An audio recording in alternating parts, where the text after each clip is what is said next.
is KC Sports Network, proudly presented by Emprise Bank. Welcome into another episode of the KC Laboratory, presented by Emprise Bank, member FDIC, a post-AFC Championship game victory episode. Getting used to this. Here with my friends Craig Stout, Maddie Lane. Well, on a Monday. Yeah, I seriously, and we were talking yesterday. We've never podcasted about a team that's achieved less than an AFC Championship game appearance, Overtime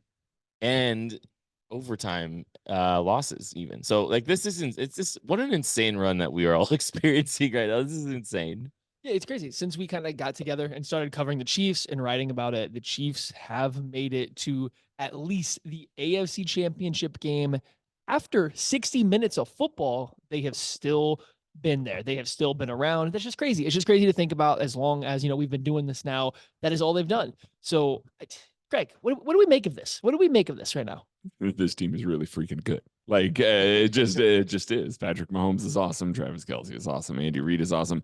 It has been fun once again to be down here at the East West Shrine game and to have all of the various fans of different teams kind of walk up, you know. Heard a lot of, hey, save some for the rest of us. Well, you know, that's yeah. Oh, and I'll say something that I think that's kind of interesting is we've been doing this for a long time. We have went to these, you know, games, and we've ran into people covering opposing teams or fans of opposing teams. Like you said, I think the narrative has shifted a lot because now, like some of the comments that you were making, people were a lot happier for Chiefs fans 2 years ago, 3 years ago, 4 years ago than they are now. Even last year. Yeah, there's definitely like some like wink the shift. The villain side is definitely starting to play out a lot more. It's like just how we're seeing people react to us. Right. Like, Well, and the number of people that I've had to be like, hey, if it makes you feel any better, I've been covering this team since 2009. And you know, I've been a Chiefs fan for obviously much longer than that, but in this since 2009. So through some rough patches back. It doesn't there, help man. them anymore, though, right? It doesn't. Like last year, it helped to say that, right? Like last year, like, oh, like, I've been doing this for so long, they deserve it. And I think what really got to people is this year, the regular season was so not even like bad, just different than what it had been under Andy Reid. So like everybody, fans, especially of other teams and stuff, but of Chiefs fans, were like, oh, not that it's coming down, but like this is what it's going to be. This team is going to have some ups and downs coming off a Super Bowl. They might have a down year that follows. Ain't no down year coming. That's the thing. Yeah. I think that's what's really starting to get like set in for people, is it just doesn't matter. And they're going to continue to do this over and over again. And yeah, I'm sure that's highly annoying for opposing fans. And we have seen that here firsthand, just talking to people that we see year in, year out, the same kind of people. You see them every year, kind of almost at this event or just a couple of events throughout the year. You see certain people, and it's just like, you guys are doing it again. You guys get to go cover this again. You have to go cover this again. Can they just please stop? Can they just please stop? And no. No, absolutely not. Someone did say it was like, why don't you say something for us? And I was like, no, sorry, can't do that. That's not going to happen. So selfish. Well, Such a selfish group of people. We're greedy. 100%. Our quarterback demands to be able to warm up in his own end zone. I'm still putting Bills fans through tables right now. Very high maintenance. Did you pick the Bills? No. Okay. That's Somerset. Listen to 5 things. We wouldn't let him change his prediction. I did, though. No, sorry. That's not the one that stuck, clearly. Thanks everybody that's hanging out with us, though. We really appreciate you listening to all of the stuff that we're doing here at KC Sports Network, and we're going to have you covered for the next 2 weeks, the same way we have you covered every single week here at KCSN. You know, one of the things I keep continuing to think about, and like I think you brought up, talking about just how trying this season's been. Trying's a relative word, right? The stark difference in what we've expected of this team versus what we've seen of this team, has been a little bit of a shock to the system for people sitting on the outside. And honestly, I think it's probably to an effect the people on the inside too. Like if you hear some of the post-game press conferences that we've had be able to consume after the fact, I think they all kind of like, there's some acknowledgement that there's been a lot more rough patches in this season than, and some issues that they've had to deal with and work through to get to this point. Some people have credited it as a point of strength, something that has actually helped them push through some of the, walls that a Super Bowl team might hit, especially as many games as this team's played. But, they've overcome their struggles. They've kind of figured some things out offensively. I mean, the defense is going to continue to travel, but, it's we're gonna they're gonna be moments like this. There's gonna be a thing every year because it's just hard to maintain a good football team the way that this team has. But this is the first version of us getting to see them overcome something that is so glaring in their team since Mahomes' rookie year with the defense, really. Yeah, I mean, it wasn't. I don't think any of us pegged this as the best Chiefs team that was going to be No. competing for a Super Bowl this year throughout the season once we saw it. Now, I don't know. Maybe we do have to reassess because the defense has been that good and it has continued to be that good this entire time. And so, maybe we do have to reassess slightly. Maybe it is just as far up there as some of the others are. But I mean, yeah, it's going to be difficult. The NFL is hard to win. The Chiefs are just really good at finding ways to win. But even in this game, I mean, it wasn't like this game was easy. There was ups and downs throughout this whole game. They had to overcome essentially the same general flaws they've dealt with all year. But that's the point. This team does consistently overcome those flaws or overcome enough of them that it puts them in position to go to, at minimum, the AFC Championship game overtime. So, yeah, I think we all have to remember this. And Greg's been joking about this, but not joking since last night. What do we do with the regular season going forward? What do we do? You keep listening to KCSN is what you do. I mean, yes, I know, but it's one of those throughout the year as we're sitting, we're looking at the wide receivers, we're looking at some of the deficiencies. At the offensive line had some up and down play this year. Patrick Mahomes and Travis Kelce didn't look their best at times this year, and we spent a lot of time on that. And there's always that thing, kind of nagging thing in the back of your brain. Some of you, that are commenters will make sure to put it in there and remind us all. It's like, hey, listen, Andy and this team will figure it out once they get to the postseason. And it's true. And that has to be terrifying for anybody that's a general manager in this league, working for a team in this league or anything like this. You can think that you've got the Chiefs figured out. You can think that you found a fatal flaw with them. You can think that you have a real beat on them. But as long as they're in the dance at the end of the season, it doesn't really matter. I mean, we got to see for the first time this year the Chiefs not having a home path to the AFC Championship game under Patrick Mahomes, and it didn't matter. He was outstanding. He was absolutely outstanding against the Bills. He was terrific against the Ravens. It was, I think you said something there, like they're always going to be there, and you're going to have to deal with the Chiefs. If you're an opposing team, you're going to have to deal with the Chiefs. And I think the Ravens, they made the mistake. They took it personally that people were asking them about dealing with the Chiefs, but they said, no, they have to deal with us. We have been the better team all year. You have to come deal with us. I'm like, yeah, that may be true, but have we not gotten to the point? I mean, I think you have to be at the point now, no matter what happens, you're having to deal with them. They're there. You have to address them. They're not addressing you. Correct. It's your job to go beat them. And if you don't go beat them, they are going to beat you. It's you got to take everything into your own hands. Everything about it is you having to go out and best them, not them having to figure you out. Because guess what? They have number 15 and he's got it kind of figured out. And the other part of that is it doesn't really matter what happens in the regular season. You're not sitting there as a defensive coordinator watching this offense from this year and going, I got some tendencies. I've got some tells. Yeah. We think we know how to stop them. They came out with something completely new. They came out with something a little bit different, and they moved the ball more effectively. It was just executed at a completely different level. So instead of just being in this situation where you're saying, okay, well, maybe we'll be able to stop them once they get to the postseason. Maybe we'll be able to figure some of this stuff out. Instead, you're looking at this and you're just going, well, damn it, man.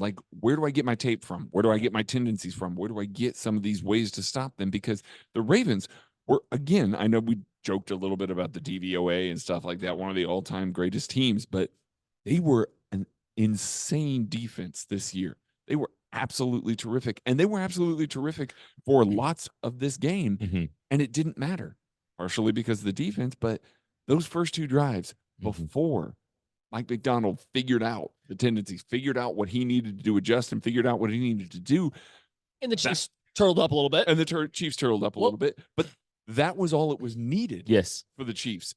Let's talk about that a little bit, because I think the farther removed we get from the game and the more you hear from some of the players and some of those kind of things. Yes, the Chiefs went out early, guns blazing, put together 2 outstanding drives and scored 14 points right off the top of the game, and were held to 3 to the remainder of the game. We haven't got a chance to look at the All-22 quite yet, but I can't wait to watch that just because, I want to see just, what was there and what wasn't. You listen to Patrick Mahomes, and we talked about this on the post-game show, but Mahomes has been outstanding, and it hasn't always necessarily been in lighting up the scoreboard and going out and making unbelievable, spectacular plays when his team need him.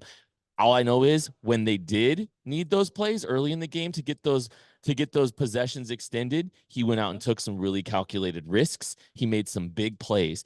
But Mahomes, when you listen to him talking about that game after the fact, he said, up 17-7, he said he felt good about his defense. He said, let's let them go take this game. Let them go lead this game. Adjusting his play style. Exactly. Yeah. And I think this has been and he's been outstanding this entire playoffs. And we shouldn't expect anything less because the last playoff was unbelievable. He did it all on a high ankle sprain. He was insane.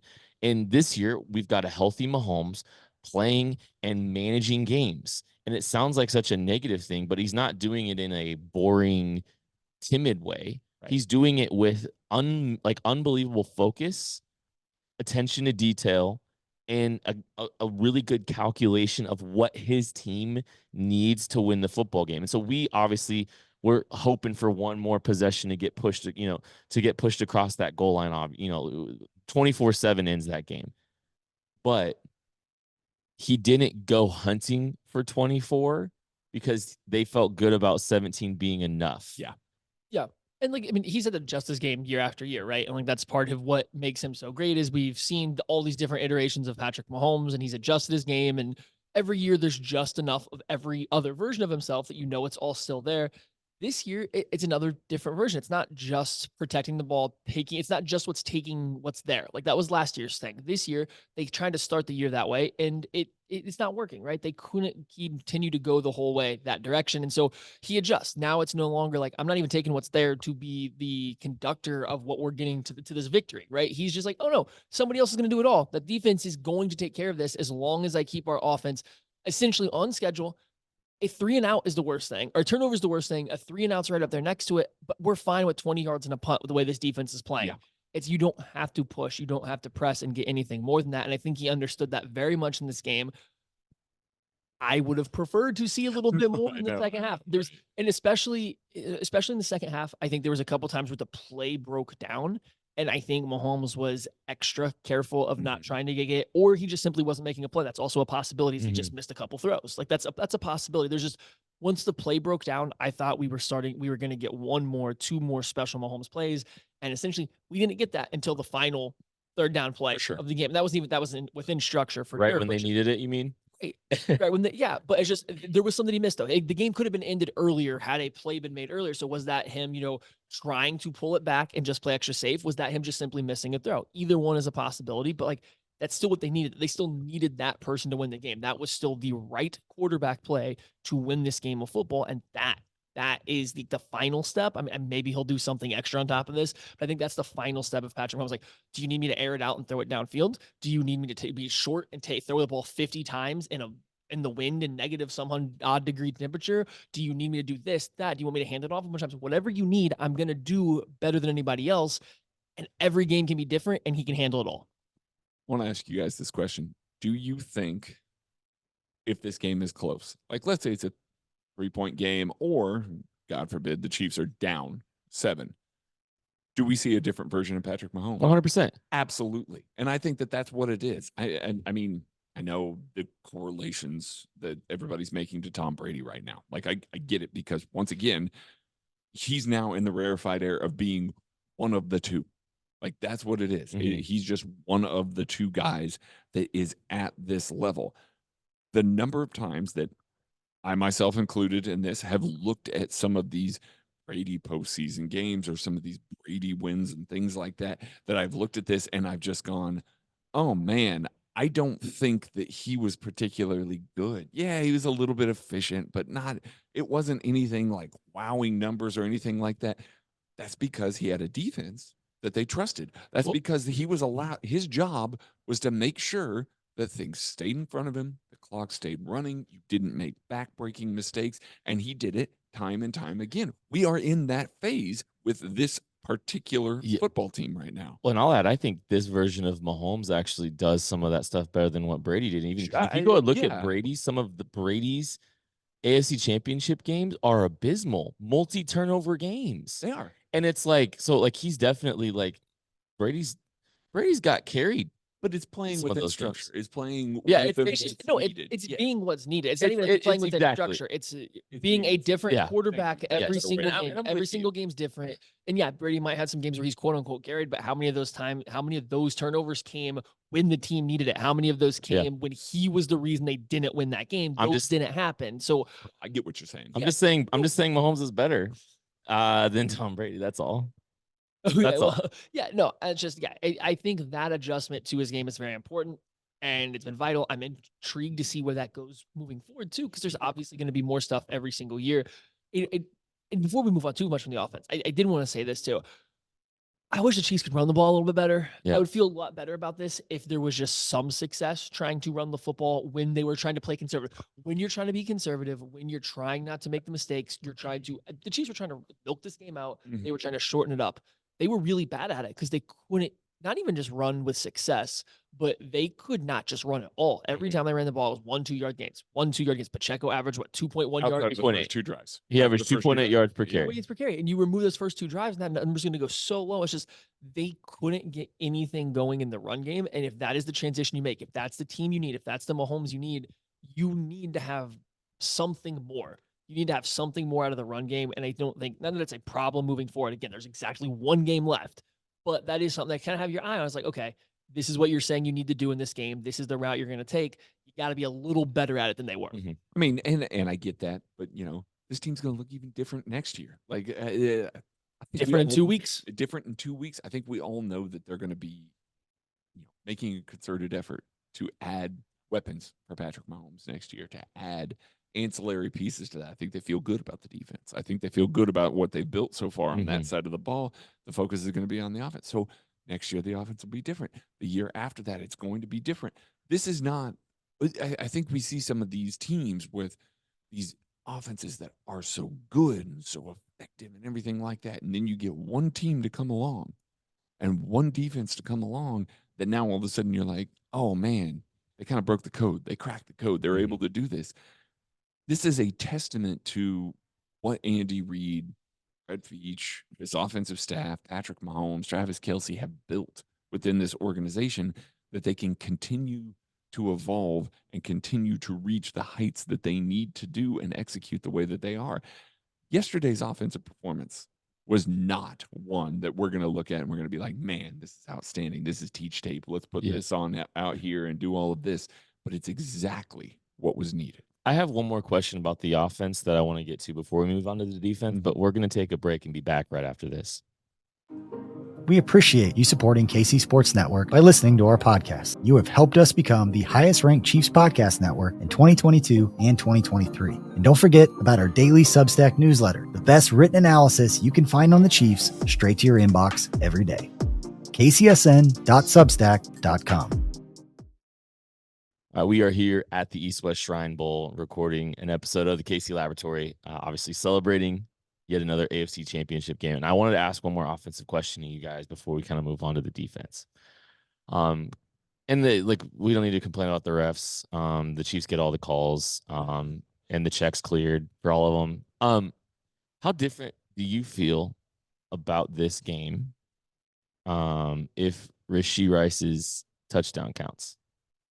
Significantly. I mean, from an offensive perspective, is that what you're talking about? Yeah. I think that I mean, a little less puckered during the game, I guess. Yeah.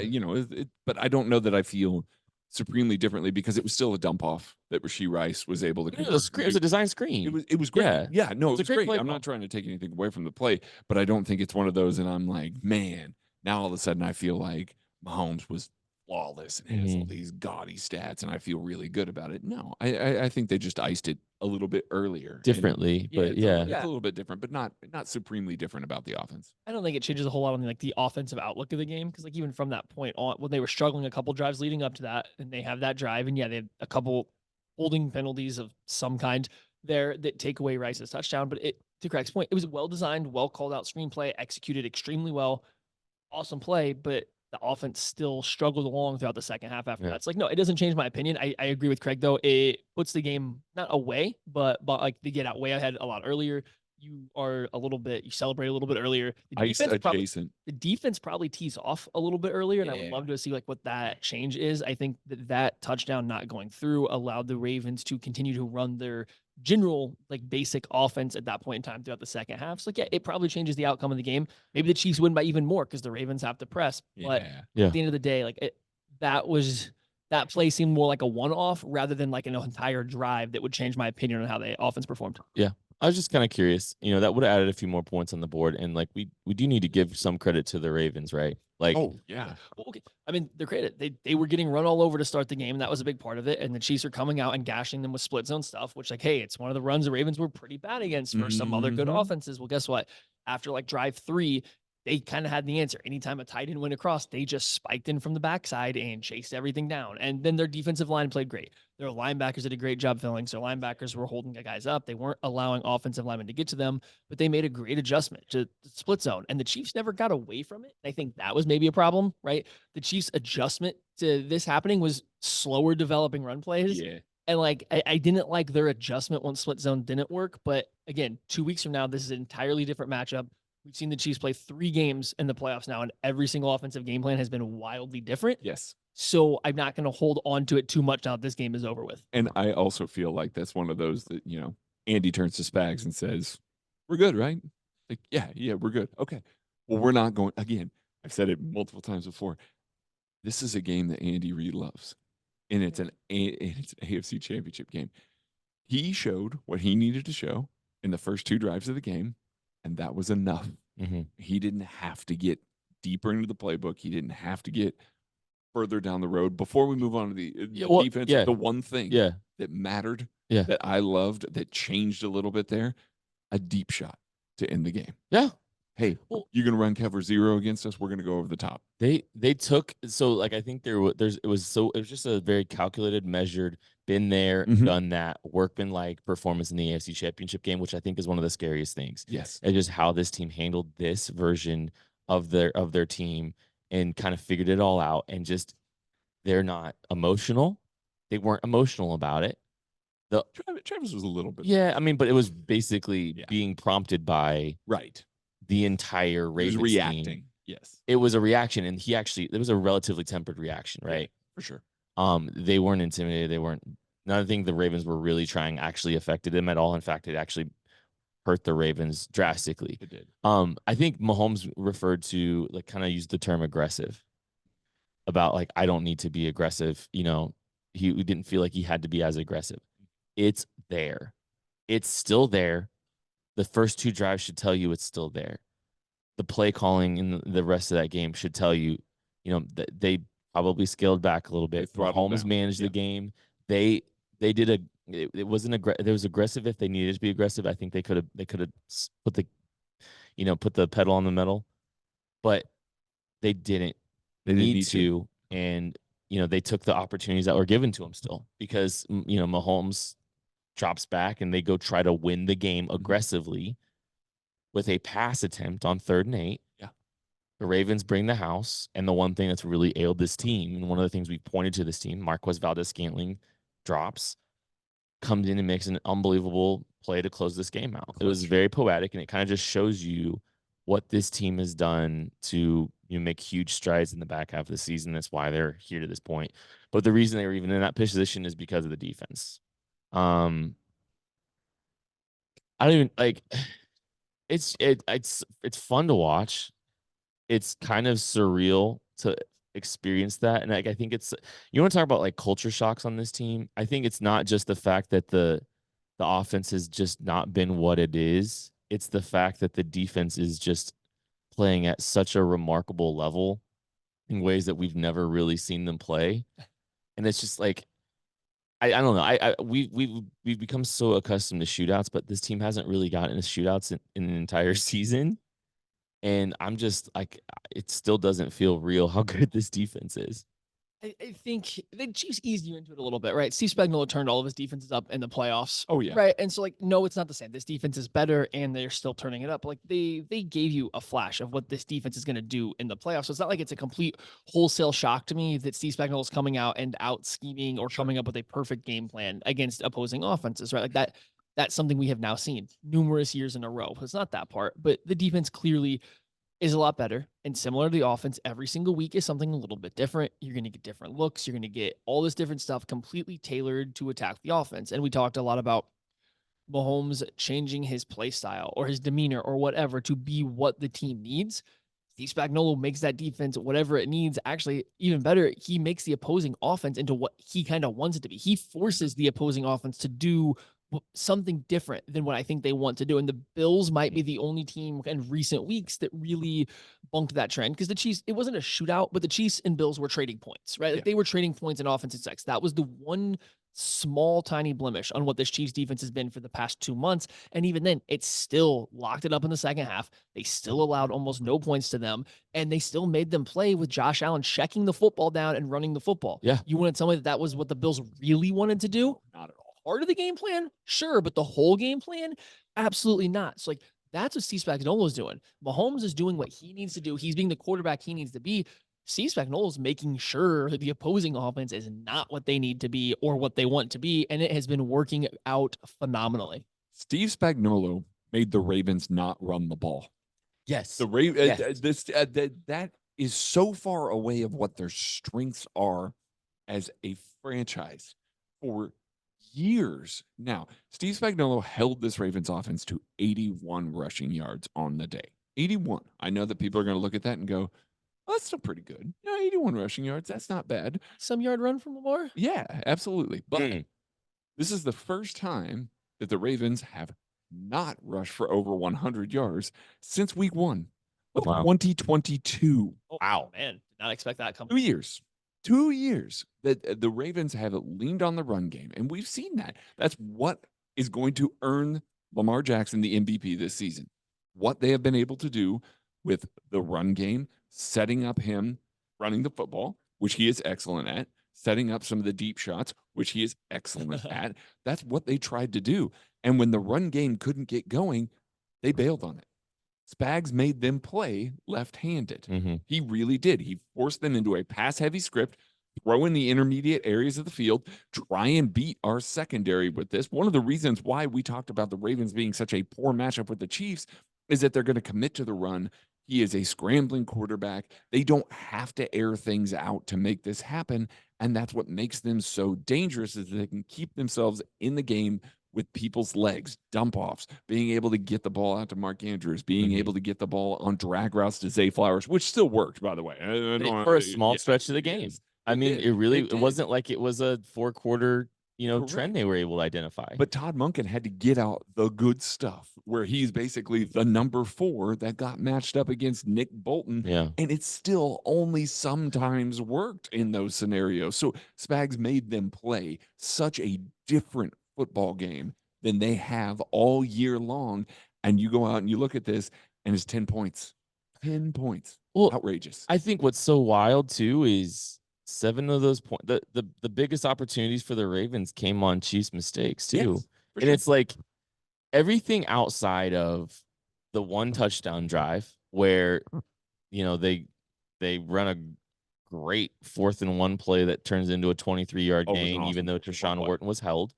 And then they try that inverted 2 and just bust that. And that turns into a big explosive play. The Chiefs will eventually keep that from becoming a touchdown, but it just felt like for 58 minutes of that game, the Chiefs were in a lot of control. I mean, they really weren't.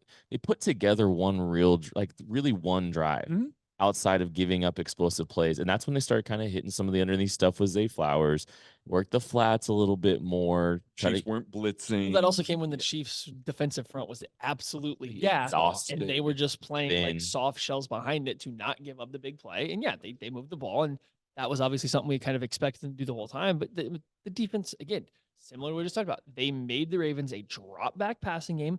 Lamar wasn't just getting loose. I mean, like, yeah, he bought plenty of time he in did, the pocket to get yes. plays, but like he wasn't getting out there and running towards the sideline. It No. was just drifting around, moving around in the pocket to make plays. He wasn't getting towards the sideline, stretching the defense horizontally, making defenders come out of coverage and to come commit to him before making throws. They kept him in the pocket. They kept a lid on most of the passing plays, right? They were doing a phenomenal job. Contain rush was elite. They were making the Ravens be a drop back passing team, and the Ravens had some success doing so. When the Chiefs made mistakes, they didn't really just out execute the Chiefs at any point in time down the field. They kind of got a couple mistakes. You have whether it's a linebacker slipping off of a sack, whether it's Mike Pennell not being lined up in the right gap to start a fourth down player, and whatever it may be, right? So it was a great job. I mean, it's what Steve Spagnuolo has been doing. He is making all these offenses just completely have to play a different brand of football than they want to. And I mean, the Chiefs offense is kind of doing the same thing, but the thing is they have the quarterback that can do it.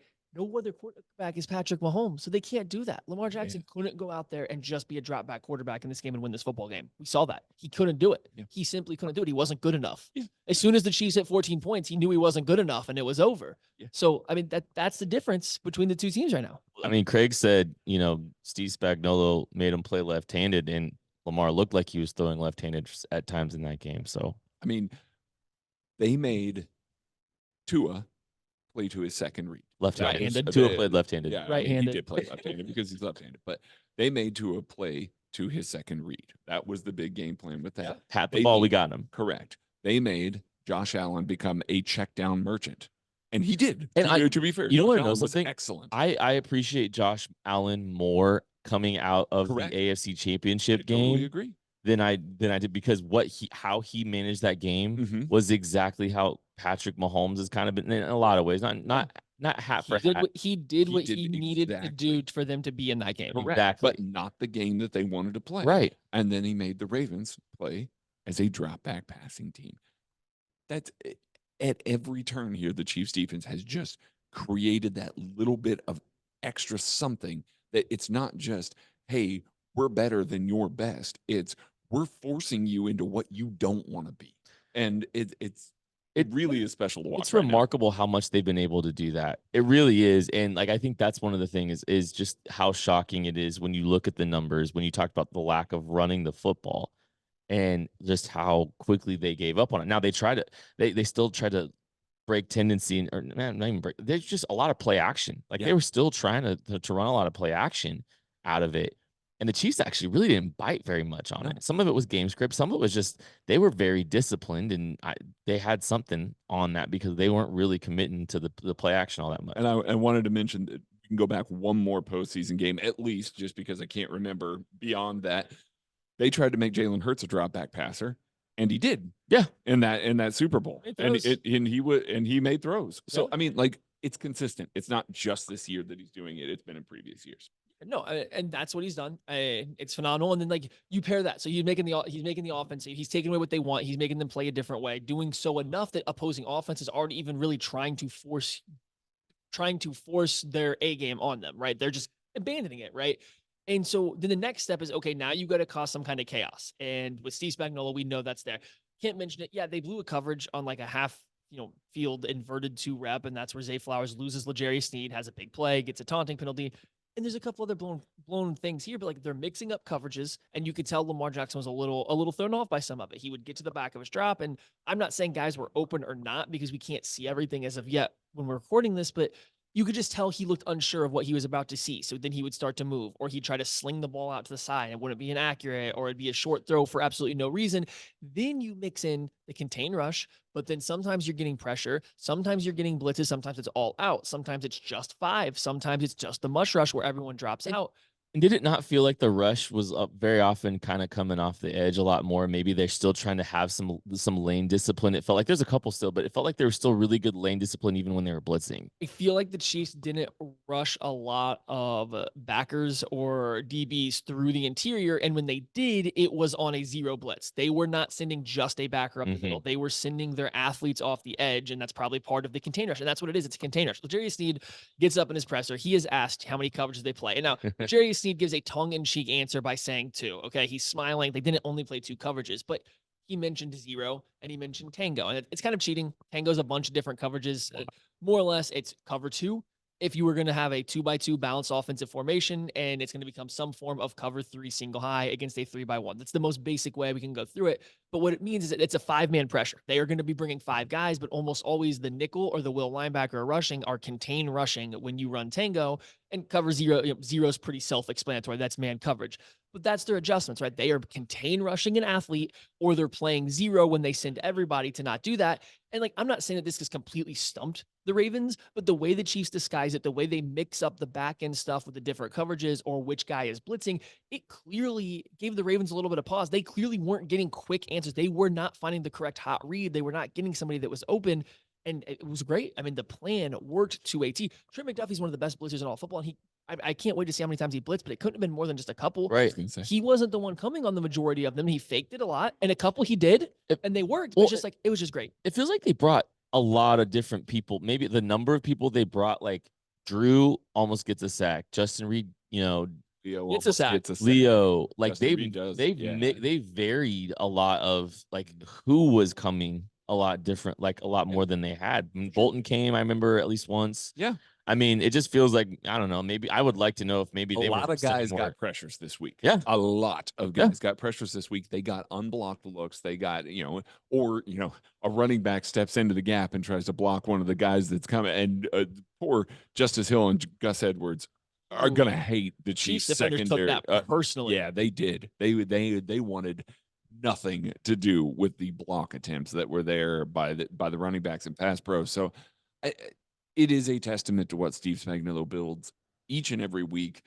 I know we're going to see a completely different game plan in 2 weeks, but I think what really is the takeaway from this series of games here, because again, I know I said on the post game last night, but I wondered if we were going to see the next step up because the defense was so good all year long. I didn't know if we were going to see that sort of spike in the postseason that we have, and it's been even better than I could have predicted. So there's going to be a game plan that's going to try and make Brock Purdy, try and make this 49ers offense play completely differently than they want to in the Super Bowl.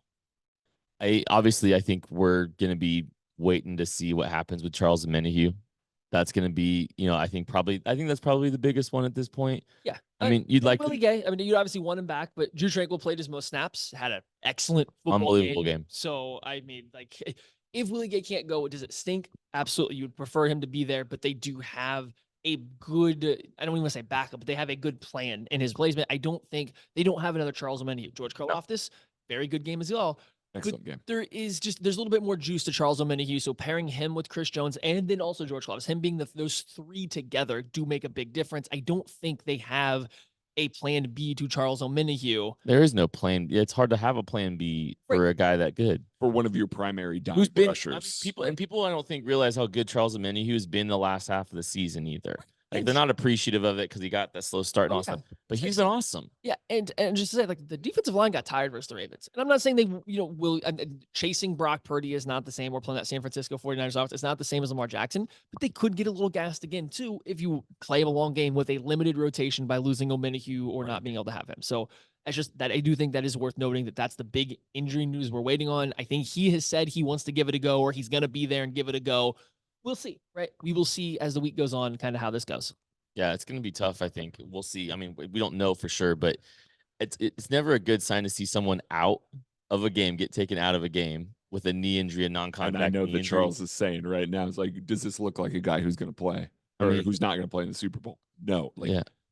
If he wants to be in this game, so we're not questioning his desire to be there, but we are awaiting injury results, MRI results from him. Yes. And we'll see when we actually get answers on that. And, I know Joe Tooney, we'll see what happens with him. Those are some of the big. That Peck was looking rough in the locker room. Willie Gay. Lots of bruising. Willie Gay had a nice locker room video of the Chiefs kind of celebrating and stuff. And Joe Tooney was in there hanging out with everybody and, bruised up. There's some fun you videos. Thinking about Donovan Smith? Donovan Smith. I want to extend Donovan Smith just for his video. Sad. I almost hid this all the way until butt slap time, and you guys just every single time. This is why we can't do this in person. We should. We because could probably we listen to each other. Let's just go to Sticker Slaps and Spirits now. Perfect. That's fine. Butt slap's coming up first. Okay, so with the butt slap, we're going to Donovan Smith, not only for his fantastic play on the football field. He was great. Since Donovan Smith has returned from his neck injury, he has been very, very good at football. He has been holding down the left side, giving up almost no bad pressures, very few just even whatever pressures, been very good in the run game again. Like it's almost like, I don't know, maybe his neck was a little hurt, or getting pressed a little bit by a rookie kind of just got the juices flowing a little bit because he's playing better, a lot better in the run game. It's great during the game, but really this butt slap is for the post-game video in which he is excellently calling Roquan Smith of the Baltimore Ravens, did a lot of trash talking, sad.